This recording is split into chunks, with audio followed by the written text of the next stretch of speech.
नमस्कार, मी प्रीती। आवाज इंडिया मराठीमध्ये आपल्या सगळ्यांचं स्वागत आहे। तर नजर टाकूया आजच्या टॉप 10 महत्त्वाच्या घडामोडींवर। सोमवारी मुंब्रा रेल्वे स्थानकाजवळ झालेल्या अपघातानंतर मनसेने आज सकाळी ठाण्यात धडक मोर्चा काढला आहे। यावेळी अविनाश जाधव यांनी रेल्वे स्थानकावर अनेक सुविधांचा अभाव असल्याची गोष्ट निदर्शनास आणून दिली। त्याचप्रमाणे त्यांनी रेल्वे अधिकाऱ्यांचीही भेट घेतली। दर दिवशी रेल्वे अपघातात 20 प्रवाशांचा मृत्यू होतो। यावर लवकरात लवकर उपाय काढण्यासाठी आणि योजना राबविण्यासाठी आम्ही रेल्वे प्रशासनाला ताकीद दिली।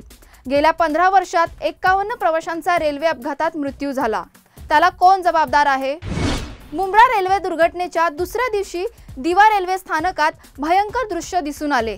दिवा स्थानकात एसी लोकल ट्रेनमध्ये चढण्यासाठी मंगळवारी प्रचंड गर्दी झाली होती।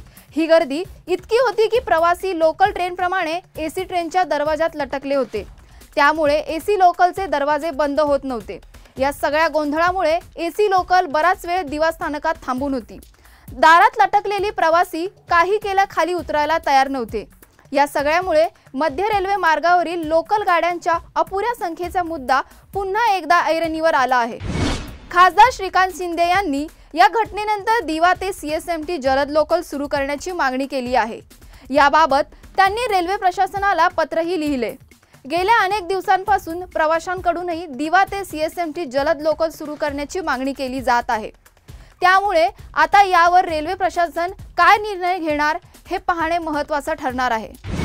राष्ट्रवादी काँग्रेस अजित पवार पक्ष आणि राष्ट्रवादी काँग्रेस शरदचंद्र पवार पक्ष पुण्यात आपला 26वा वर्धापन दिन सोहळा साजरा करणार आहे। राष्ट्रवादी काँग्रेस शरदचंद्र पवार पक्षाचा बालगंधर्व रंगमंदिर येथे ध्वजारोहणाने वर्धापन दिन सोहळ्याला सुरुवात होईल। मात्र हा राष्ट्रवादी शरद पवार गटाचा वर्धापन दिन सोहळा सुरू होण्याआधीच शरद पवार गटाच्या खासदार सुप्रिया सुळे यांनी हे मोठे विधान केलं आहे। आमच्या गटातल्या काही लोकांना सत्तेत जावं वाटतं असं वक्तव्य शरद पवारांनी केलं होतं। त्यामुळे अजित पवार आणि शरद पवार गट एकत्र येणार असल्याची चर्चा रंगली आहे। आज राष्ट्रवादी काँग्रेस पक्षाचा मेळावा आहे। या मेळाव्याआधी सुप्रिया सुळेंनी केलेल्या विधानाची चर्चा रंगली आहे। सहन करायला शिका असं सुप्रिया सुळेंनी स्टेटस ठेवलं होतं। यावर आज सुप्रिया सुळेंनी स्पष्टीकरण दिलं। स्थानिक स्वराज्य संस्थांच्या निवडणुकीआधी शरद पवार यांना मोठा धक्का बसला आहे। साताऱ्यातील पाटण तालुक्यातील सत्यजित सिंग पाटणकर आज भाजपात आपल्या पदाधिकाऱ्यांसोबत पक्षप्रवेश करणार आहेत। भाजप कार्याध्यक्ष रवींद्र चव्हाण, मंत्री चंद्रकांत दादा पाटील यांच्या उपस्थितीत सत्यजित सिंग पाटणकरांचा भाजपात पक्षप्रवेश होणार आहे। विशेष म्हणजे राष्ट्रवादी काँग्रेसचा आज वर्धापन दिन आहे। मुंबई महापालिका निवडणुकीसाठी ठाकरे शिवसेनेने रणशिंग फुंकले आहे। अजून स्थानिक स्वराज्य संस्थांच्या तारखा जाहीर व्हायच्या आहेत, पण सर्वोच्च न्यायालयाच्या निर्णयानंतर या निवडणुका अगदी काही महिन्यातच होण्याची शक्यता आहे। महाराष्ट्रानंतर आता भाजपाचे मिशन मुंबई आहे, तर दुसरीकडे मुंबई महापालिकेतील सत्ता हातातून जाऊ द्यायची नाही यासाठी ठाकरे गटाने मास्टर प्लॅन तयार केला आहे। आता लढा आपल्या मुंबईचा या टॅगलाईन खाली शिवसेना रस्त्यावर उतरणार आहे। नरेंद्र मोदी नेतृत्वात केंद्र सरकारने 11 वर्ष पूर्ण केले आहेत। 26 मे 2014 रोजी सुरू झालेल्या या प्रवासाला 11 वर्ष पूर्ण झाले आहेत। दरम्यान या निमित्ताने भाजप नेत्यांना मोठी जबाबदारी देण्यात आली आहे। पंतप्रधान नरेंद्र मोदी यांच्या सरकारचे जनतेसाठी केलेली कामे भाजपा जनतेपर्यंत पोहोचवणार आहे। मुख्यमंत्री देवेंद्र फडणवीस आज या संदर्भात पत्रकार परिषद घेऊन प्रत्येक जिल्ह्यात भाजपाचे मंत्री, राज्यमंत्री पत्रकार परिषद घेऊन घेतील।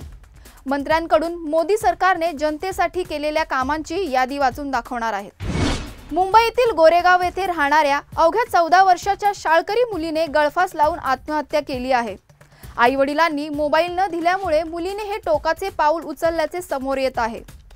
अरे पोलीस ठाण्याच्या हद्दीत युनिट 22 मध्ये ही घटना घडली असून संपूर्ण परिसरात खळबळ उडाली आहे। आई-वडिलांनी मोबाईल देण्यास नकार दिल्याने अनेकदा घरात वादविवाद झाले। शेवटी आई-वडील कामानिमित्त बाहेर गेले असता मुलीने गळफास लावून आत्महत्या केल्याची घटना घडली आहे। वार्षिक 2.5 लाख रुपयांपेक्षा जास्त उत्पन्न असलेल्या महिलांनी देखील लाडकी बहीण योजनेचा लाभ घेतल्याची माहिती समोर आल्यानंतर सरकारने छाननी प्रक्रिया सुरू केली होती। आता प्राप्तिकर विभागाच्या अखत्यारीत असलेल्या केंद्रीय प्रत्यक्ष कर मंडळाने लाभार्थी महिलांची आपल्याकडील माहिती उपलब्ध करून देण्यास मान्यता दिली आहे। यामुळे महिला आणि बालविकास विभाग प्राप्तिकर परतावा डेटाचा वापर करून प्राप्तिकर भरणाऱ्या महिलांची यादी तयार करून त्यांना मिळणारा लाभ बंद करण्यात येणार आहे। गणेश उत्सवापूर्वी मुंबई उच्च न्यायालयाने मोठा निर्णय दिला आहे। पीओपी गणेश मूर्तीवरील बंदी आता उठवण्यात आली आहे। या निर्णयामुळे मूर्तिकार आणि गणेशोत्सव मंडळांमध्ये समाधानाचं वातावरण निर्माण झालं आहे। मात्र या मूर्तीचे विसर्जन हे नैसर्गिक जलस्रोतांऐवजी कृत्रिम तलावांमध्येच करण्याची अट कायम राहणार आहे।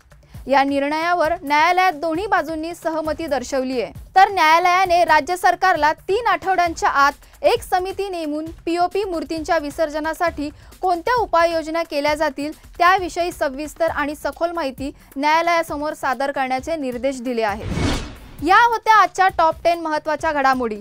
तर पाहायला विसरू नका आवाज इंडिया मराठी।